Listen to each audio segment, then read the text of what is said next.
Talks are underway to score a new deal to rescue the financially challenged Kerzner International Resort. Tonight, both Prime Minister Ingram and Atlantis CEO George Markantonis are speaking out on the future of the resort and its 8,000 employees. This after it was revealed yesterday that Brookfield will no longer be acquiring the property. Tonight, hear the latest on the predicament and why the Christie administration is being blamed for failings at Kerzner. Shanique Miller reports. Fears that Kerzner's Atlantis and Ocean Club properties will go into foreclosure, putting some 8,000 jobs in jeopardy, is unlikely. Company President George Markantonis is quoted as saying, "This situation does not affect operations of the resort. It's really a matter between the lenders." In fact, Markantonis says no one at Atlantis is going to lose their job as a result of this transaction. He continues, "We are a busy resort, looking after our guests, maximizing our returns, and taking care of our affairs both locally and internationally." Since the announcement, many have predicted the resort's demise, not to mention the employment future of thousands of Bahamians.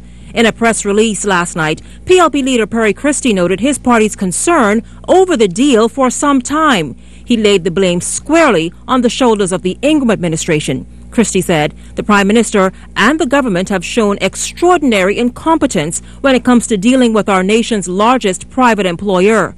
Mr. Christie added the PLP is willing to assist the F&M going forward. The Bahamas must now reach out to all creditors, assist in new negotiations, and work with all stakeholders to preserve the operations of the resort, protect Bahamian employment, and avoid foreclosure or insolvency.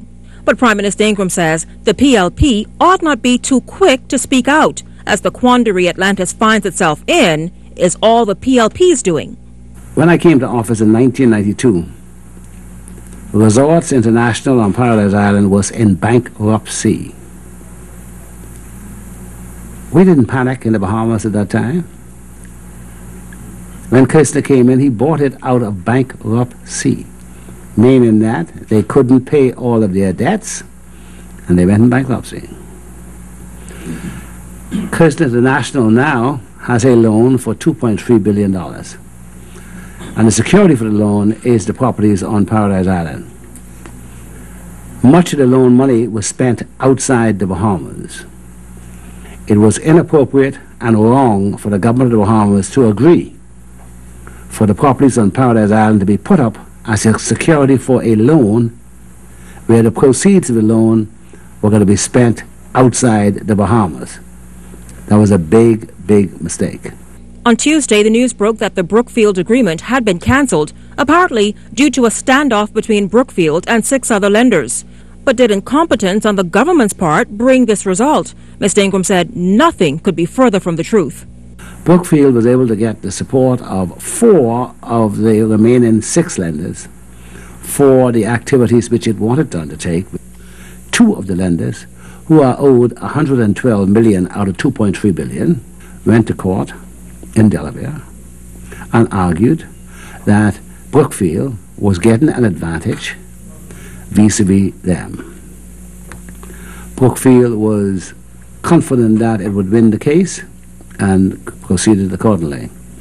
When Brookfield got the decision on Friday night or Saturday morning that the judge was going to put a restraining order, meaning that it could not proceed, is when they determined they were not going to proceed like that anymore. The government of the Bahamas did not have any opportunity to approve Brookfield to buy Kerzner's interests or to have it transferred to them.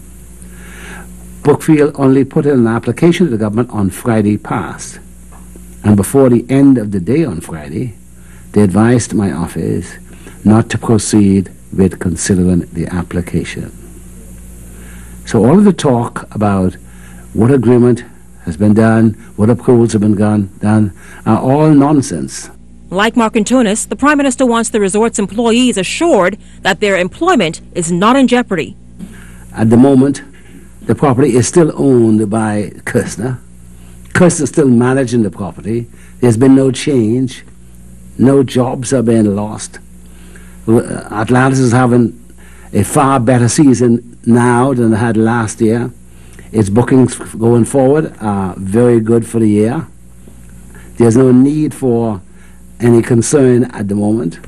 The lenders themselves would like to collect their money back. In order to collect their money back, it is important for Kirshner's property on Paradise Island to be successful. It is not in the lender's interest for it not to be successful. We contacted Brookfield Senior Vice President of Communications and Media, Andre Willis, today for comment. However, he told us that Brookfield is not responding to the story at this time.